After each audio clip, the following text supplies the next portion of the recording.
So, if you started last January with a brand new diet and by March you were quietly pretending that it never happened, right? This episode is for you. And I want you to imagine something for a second.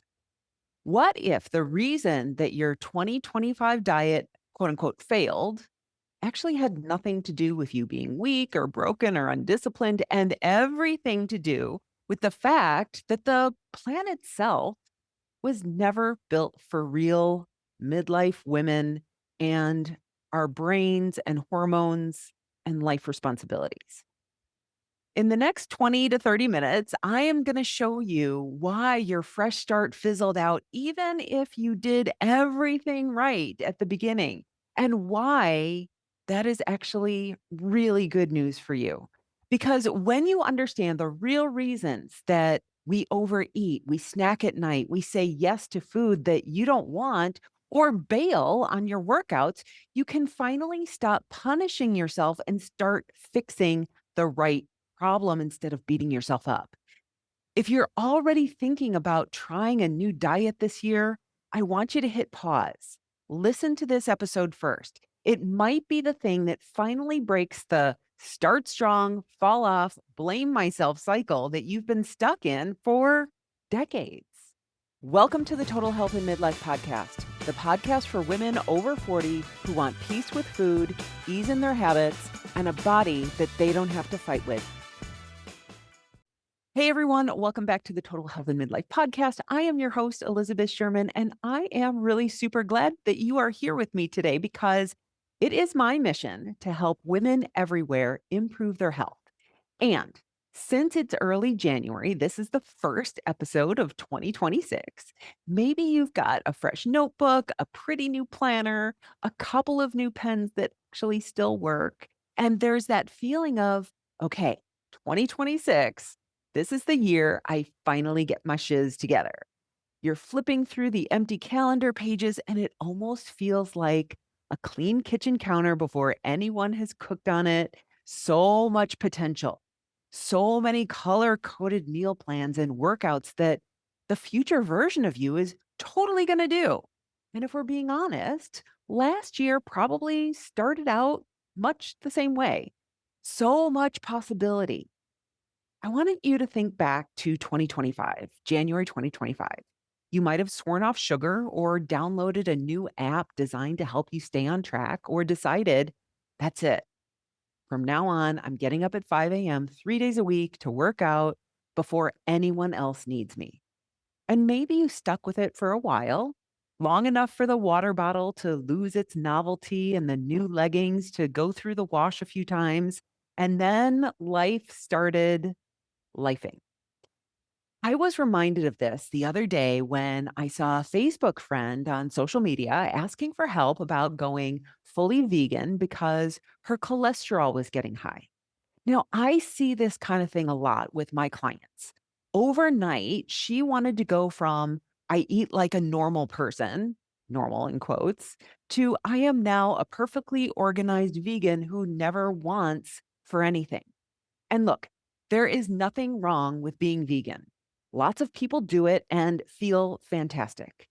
But for most folks, going fully vegan, cold turkey, when you're already juggling work, aging parents, adult kids, a partner, a dog, house, maybe your own hot flashes, it's not as easy as you would think. In fact, it can feel like a part time job. And what I see over and over is this: we don't fail because we're weak, we're undisciplined, or any other personal failing. We fail because the plan doesn't account for the life we actually have. The plan was designed for the productivity guru on Instagram who doesn't have your responsibilities, or for the male doctor whose wife is quietly running the rest of his life behind the scenes, or for the wellness influencer who has a house manager, a nanny, a chef, a video editor. Of course, the plan doesn't fit your Tuesday when your mom calls from the doctor's office, your boss moves a deadline, and you are eating leftovers for dinner at 9 p.m., just standing in a dark kitchen.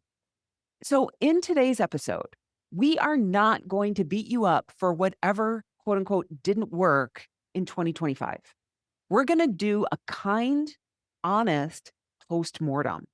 We're going to look at why those big, fresh start plans fell apart and how to design 2026 in a way that respects your hormones, your stress, your schedule, and your very real life. Because you are not broken. Your brain and your body have just been trained a certain way. This year, instead of trying to become a completely different person by Monday, we are going to look at how to change the training. So let's talk about why that 2025 plan was kind of doomed from the start. Now, most of us make goals as if we're planning for an imaginary version of our life. You know this version. She goes to bed on time, she wakes up before her alarm, her kid never calls with a crisis, her parents never need her for a last minute ride to the doctor, her boss respects her boundaries, and she's adorable and absolutely perfect. And she also doesn't exist. So you sit down in early January and you decide, okay, I'm going to cook dinner at home 5 nights a week, real food, no takeout, no quote unquote cheat nights, right? And on paper, it looks amazing. It feels doable. But then when you actually look at your calendar, you forget about the Wednesday night meeting that always runs late. You forget about the week your mom's having a procedure. You forget that by Thursday, your brain feels like 1,000 bees have taken over. And the idea of chopping one more vegetable makes you just want to cry and give up. So it's not that cooking at home is a bad idea. It's that cooking 5 nights a week with new recipes after long days when you're already stretched thin does not match the life you actually live. And not that you can't somehow get there in the future, but right now, you haven't leaned into that version of you. It's too dramatic of a shift. And so the same thing happens with our workouts. You decide, I'm going to start getting up at 5 a.m., go to the gym before work because it's a flex. It's something that disciplined people seem to do, right? You picture yourself waking up, getting out of bed in the dark, earbuds in, coffee in hand, loving your new identity as this 5 a.m. person. And maybe week one kind of works. You're fueled by fresh start energy and some new workout wear. But then once you have one night of insomnia, or your partner gets sick, or your mom calls late night, or you're lying there at midnight with your mind racing about your parents' health or the project that's due at work, and you finally fall asleep at 1:30 in the morning, and that 4:45 alarm, your body is like, absolutely not. Not today. Now, nothing has gone wrong there. Your body is doing what it's supposed to do. It's protecting you from being even more exhausted. And if you listened to my goal setting series, you've heard me say this before. Motivation is a fickle beast. We love motivation because it feels fantastic. It feels like a clean slate and a shot of espresso for your soul. But motivation never shows up on the days that you need it most. It's there on January 2nd when you're writing in your planner with your fancy pens. It's not there on a random Tuesday in March when you're stressed, tired, and someone brought Girl Scout cookies into the office. We build these plans assuming that motivation will hold our hand from January through December, but it won't. So when motivation disappears and you don't stick to the plan, you think, see, I knew it. I just can't stick with anything. I'm the problem. I have a different belief that I come back to with my clients and with myself over and over and over again. It's that we make mistakes when our reality doesn't meet expectations. And the expectation that sneaks in under the radar is this one: I will want to do this every day. I will want to cook. I will want to go to the gym. I will want to say no to dessert. I will want to get to bed on time. But here's the thing: you won't. Not every day, not even most days sometimes.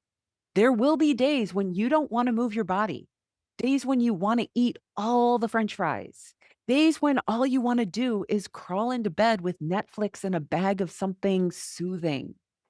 None of that means that there's something wrong with you. Quite honestly, it just means that you're human. So when you say, I know what to do, I'm just not doing it, I want you to hear this. That sentence is not evidence that you are hopeless. It's just data.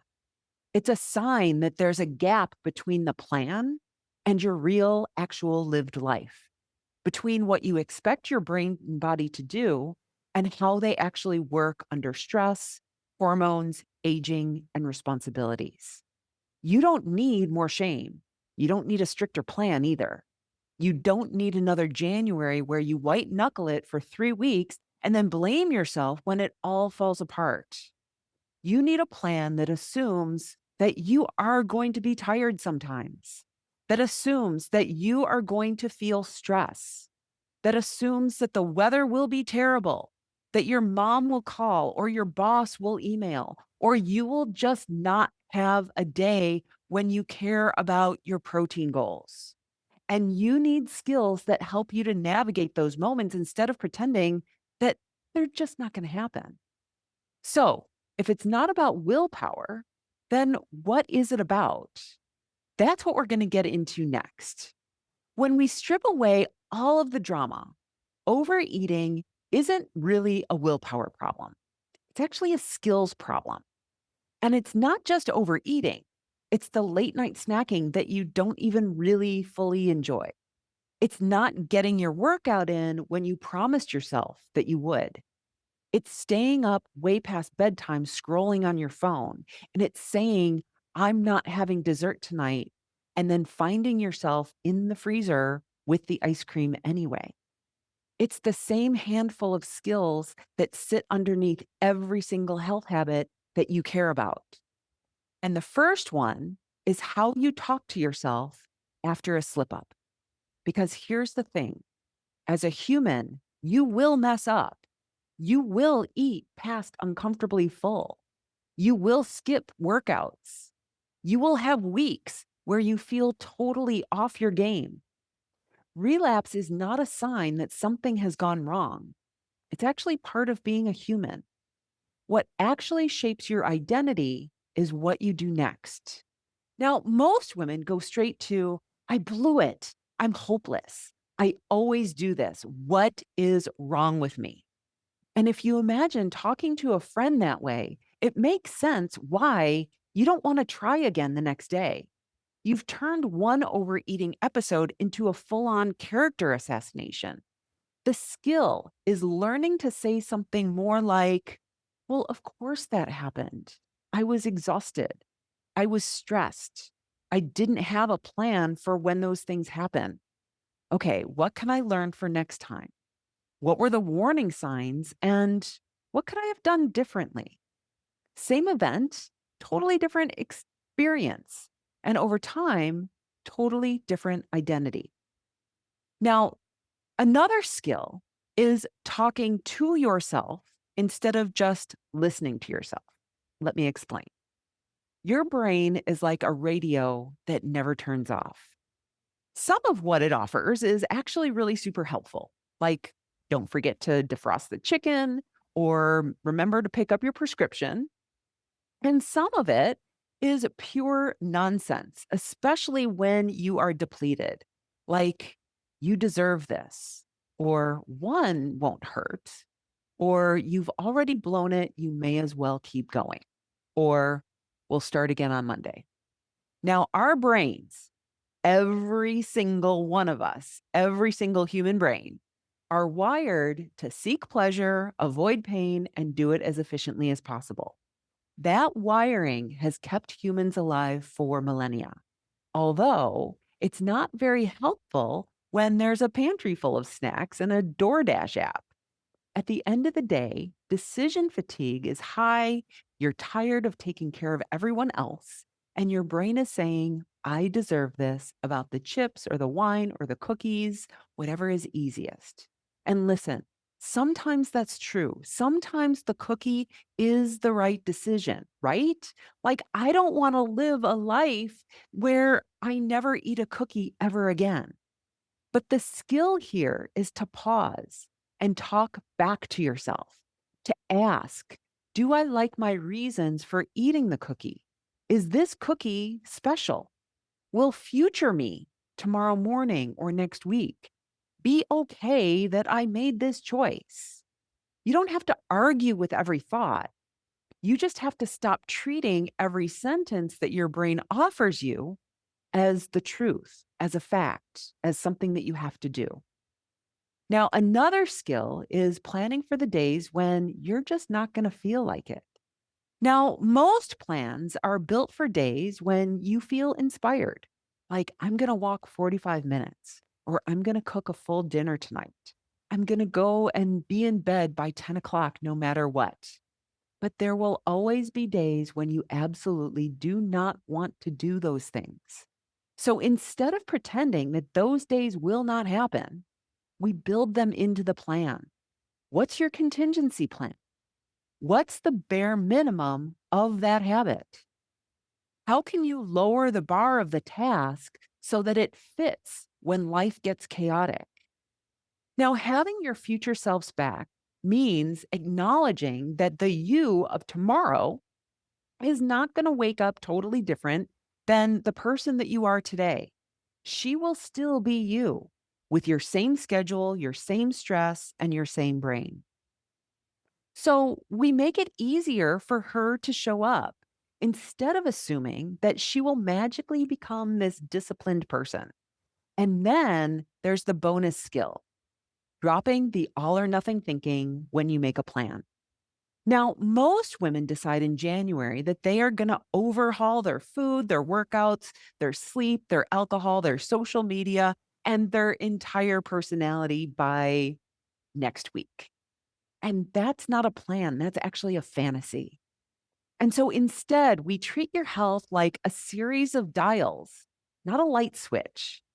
Maybe in January, you turn up the evening snacking dial and leave everything else where it is.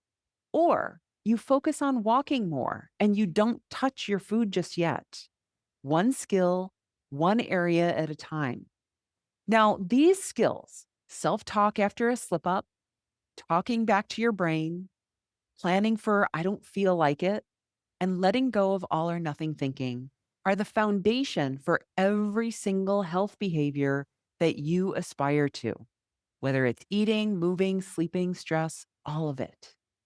Now, let's plug this into some real life, very specific reasons that you overeat that have nothing to do with willpower or even food.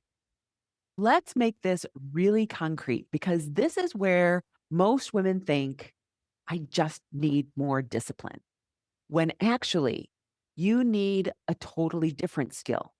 So I have this free guide. It's called The 82 Reasons You Overeat That Have Nothing to Do with Food.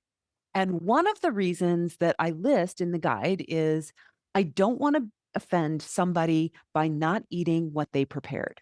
So my client Barbara had a book club gathering, and one of the women who was there, someone she barely knew, brought pudding that she was very proud of. And of course, she wanted to share it. She offered it to Barbara, and Barbara knew that it was full of dairy, but she also knew that she is lactose intolerant. Her body has made it very, very clear. But in that moment, Barbara felt trapped, like a deer in the headlights. She didn't want to be rude and she didn't want to make it awkward. So she ate the pudding anyway, even as her brain was screaming, we are going to pay for this. What are you doing? And she did pay for it. She went home. She felt awful. She ended up in bed feeling sick and she was totally mad at herself. Now, that's not a willpower problem. That's a boundaries and people pleasing problem. The skill there is learning how to say kindly and clearly, oh my gosh, thank you so much for offering that. It looks amazing. But I am lactose intolerant. So I'm really going to have to pass. But I so appreciate you thinking of me. and then letting them have whatever feeling they're going to have about that, which honestly probably isn't going to be anything. You're not overeating because you're undisciplined. You're overeating because you were taught that keeping other people comfortable matters more than you feeling good. Now, another common reason is you're used to snacking while watching TV at night. This is one that I recognize. So there's the couch, there's the TV, and the snack. And it's like this three-step dance your brain has completely memorized.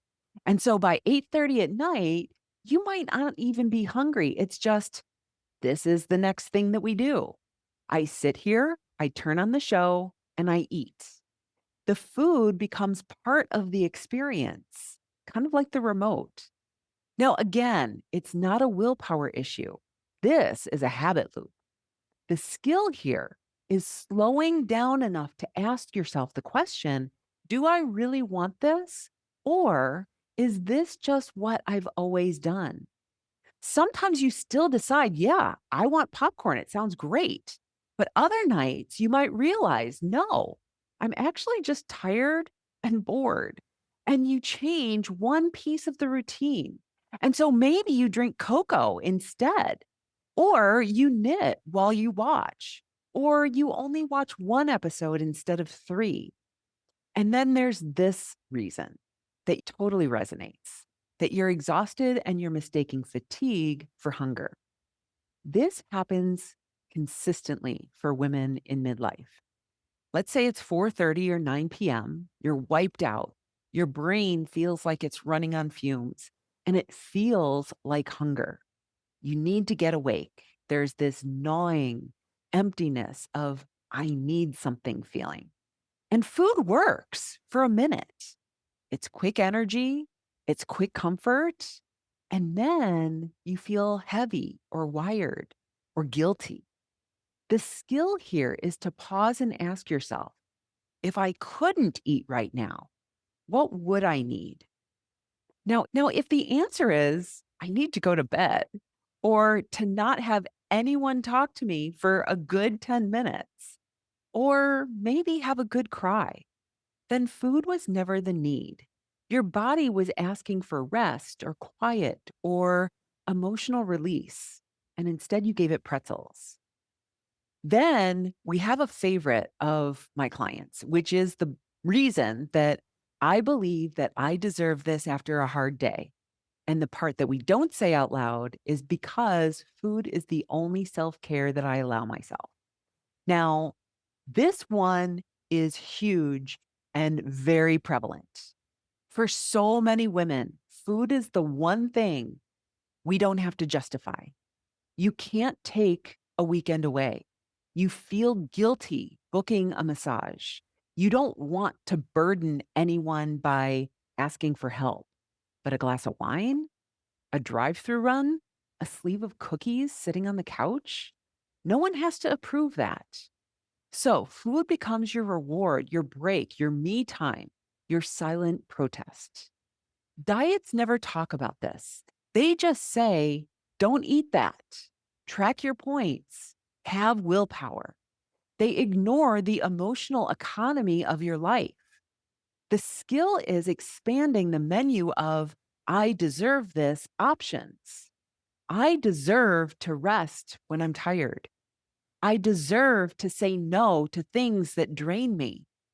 I deserve a body that I don't constantly push. I deserve a body that I don't constantly punish. Food can still be a pleasure, but it doesn't have to be your only pleasure. I have one more example that I'd like to share. Now, my client Susan knew exactly what she wanted whenever she went out to eat, but she hated the idea of quote unquote being difficult. She worried that the server would roll their eyes or that the kitchen staff would spit in her food if she asked for croutons on the side or dressing on the side or a substitution. So she would order something that she didn't really want just to be easygoing. And then she would go home not satisfied and she would eat. Again, This is not a discipline problem. It's a I'm not allowed to take up space problem. I'm not allowed to have what I want. I'd like the salad, no croutons, dressing on the side, please. And practicing sitting in the discomfort of maybe, possibly, someone thinking that you're a little extra. When you zoom out, none of these are solved by diets or more willpower. They are solved by boundaries, honest self check ins, new routines, and letting yourself matter. There are the kinds of reasons that I dig into in my guide, The 82 Reasons You Overeat That Have Nothing to Do with Food.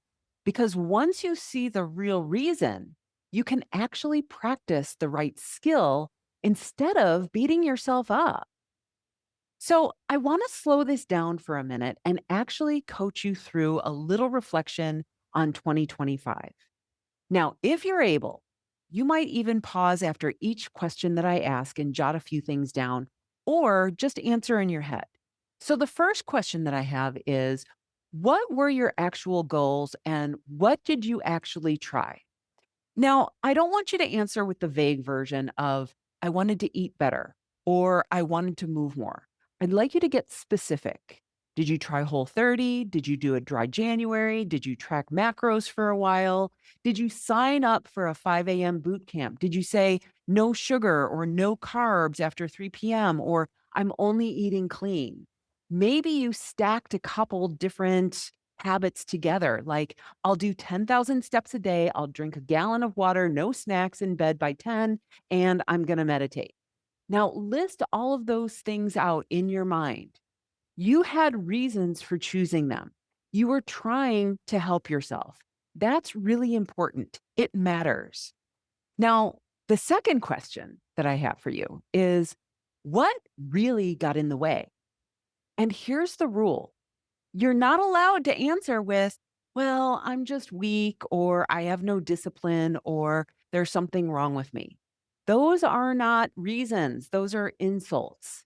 So instead, zoom out and really look at what was happening around you at that time. What was going on at work? Did your job get busier? Did a big project start?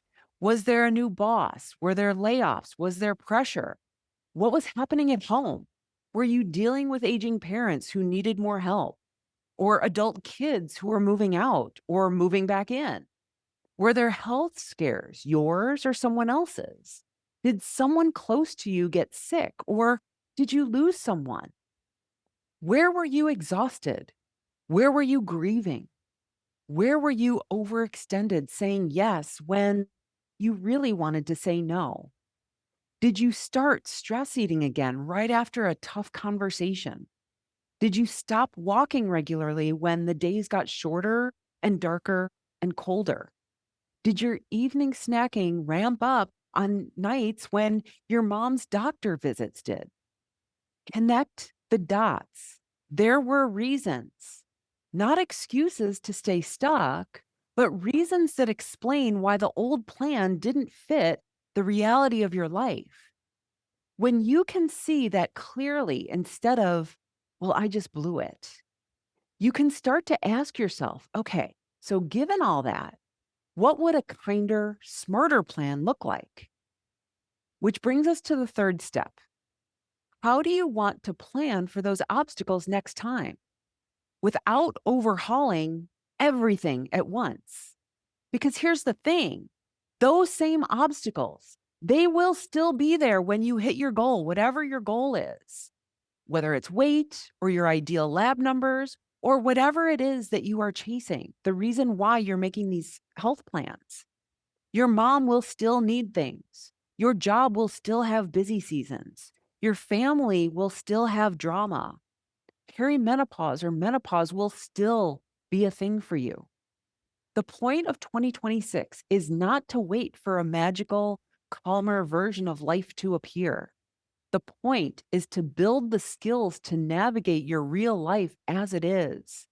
So I want you to pick one area to focus on this January, just one. Maybe it's evening snacking on the couch. Maybe it's the I deserve this glass of wine or the drive through stop after a brutal day. Maybe it's ordering what you actually want at restaurants instead of people pleasing with your food choices. Just pick one.